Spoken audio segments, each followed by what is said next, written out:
Hi, I'm Victoria, an animal behavior consultant here in New York City, and I want to talk with you about separation anxiety.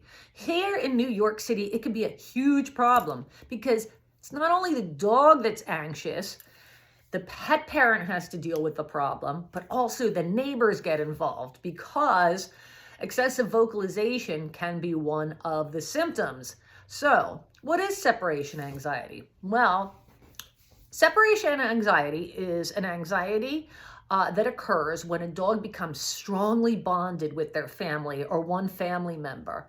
When the dog is left alone, they're pretty much inconsolable. They just display such anxiety until that person comes home.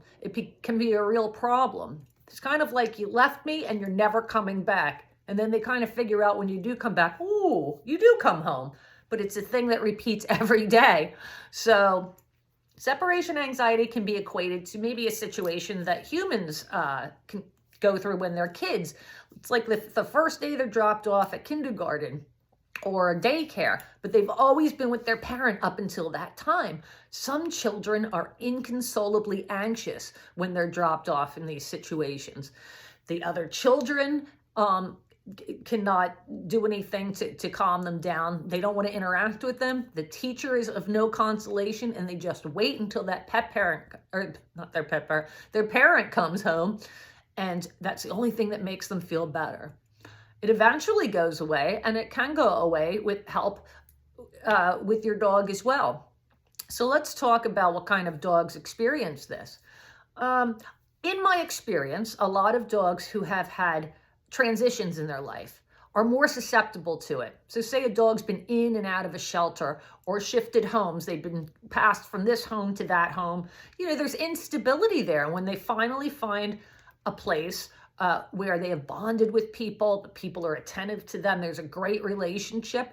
When the people have to leave them, it's like, no, not again, Sometimes it's dogs that display generalized anxiety. If you see they're anxious in other situations, they could be predisposed to acquiring separation anxiety. So the main thing in dealing with separation anxiety is preventing it, establishing independence when you first get your dog home. So it's really tempting to spend every waking hour with your dog.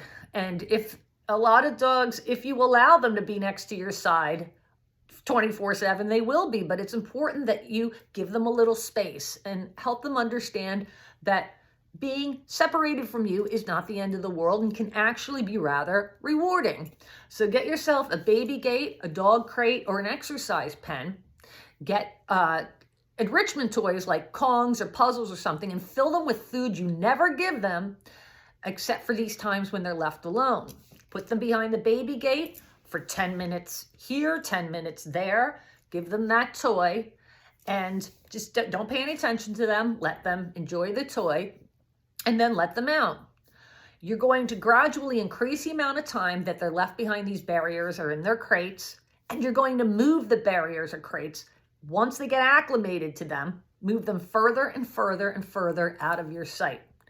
So that establishes independence, and they understand that being glued to you is not necessary. The next thing is go about your routine normally. I know it's tempting to spend every waking minute with a new dog, but go out, go shopping, do whatever you have to do, and put them behind that barrier, give them their enrichment toy. So how do you determine if a dog actually has separation? And I'm sorry. One other thing that's super, super important, exercise. Provide your dog with aerobic exercise, cardiovascular exercise every day. Your doctor will say to you, and I'm not saying you have anxiety, but a doctor will say if a person is displaying anxiety, it's really important that they exercise. And it's the same with animals. It's no different. I'm not talking about a walk around the block. I'm talking about running, a vigorous game of catch. If they like other dogs, take them to a dog run. But exercise is a key component to combating separation anxiety or preventing it. So, how do you determine if they have separation anxiety? Here in New York, this happens a lot. You get neighbors who are banging on your door saying, do you know your dog's been barking the entire time you've been away? Or they put these notes on your door saying, your dog won't stop barking, from the time you leave to the time you get home.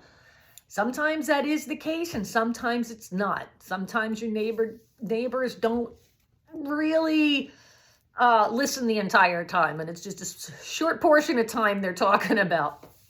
So, symptoms of separation anxiety are excessive barking, howling, whining, barking, those sort of things. They can also be panting, pacing, drooling. They never settle down. They just keep on moving because they're agitated. Scratching and biting at the entrances. Household destruction, urination and defecation when you know that they're house trained. These are all things that can be symptoms of separation anxiety. The best thing, I think, to make an absolute accurate determination is to set up a video camera or a recorder, and long play, watch or listen to your dog and see what they're doing. Do they ever settle down? Are they barking for 10 minutes and then it's over? Are they barking, if you live in an apartment, are they barking when they hear the elevator bell go off, or when people are walking up and down? That could be a totally different thing. That could be just their alerting to the fact that there's something going on out in the hall. Well, if you find that your dog is doing any of these anxiety-based behaviors for an excessive amount of time, whether it's barking, panting, pacing, and they just look agitated, it's probably separation anxiety. So what do?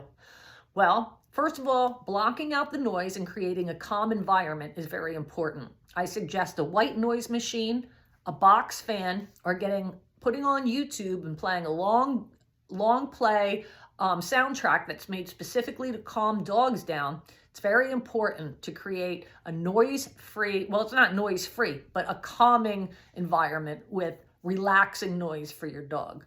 Keep them away from the entrance, because that can be triggering. If they hear noises outside, keep them at a distance from the entrance by either a baby gate, dog crate. Make sure they're acclimated to the dog crate and that they actually are not more agitated in it when they're left alone. Provide them with enrichment toys, but not normal enrichment toys. Enrichment toys that are filled with food that they never get unless they are left alone. A lot of anxious dogs won't even eat while you're gone, but it has to be something highly palatable. Another tip for you is don't give the dog these enrichment food items just as you're leaving, because that prompts anxiety. They're going to say, she's given me the toy, she's leaving. So alternate the times in which you actually hand the dog the food toy, so that there's no predicting on their part that you're leaving. So as I said, aerobic activity is extremely, extremely important.